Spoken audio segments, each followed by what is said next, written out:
Tutte le carceri sono monitorate. Il rischio di radicalizzazione è un tratto che abbiamo già affrontato prima della vicenda di Parigi e che va seguito con attenzione, senza allarmismi, ma anche con costanza, ed è quello che stiamo facendo. Il ministro della giustizia Andrea Orlando a Padova per un convegno dedicato al terrorismo rassicura che anche il carcere di Padova è tra quelli controllati per impedire qualsiasi forma di radicalizzazione e proselitismo. Sono circa 3.000 i detenuti monitorati in tutta Italia per segnalazioni di comportamenti sospetti. Attualmente si stima che siano 160 gli imam attivi negli istituti di pena. Credo che dovremo potenziare i mezzi anche attraverso i quali comprendere meglio alcune dinamiche che caratterizzano la popolazione detenuta, in particolar modo quella straniera.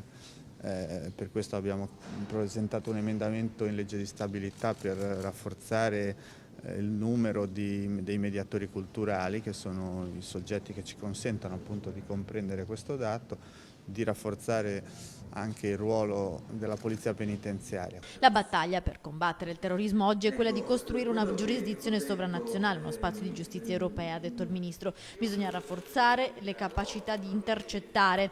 Nel mirino anche le chat sulla PlayStation, che pare siano state utilizzate per gli attentati di Parigi. A fronte di una innovazione nelle modalità di comunicazione, abbiamo l'esigenza di seguire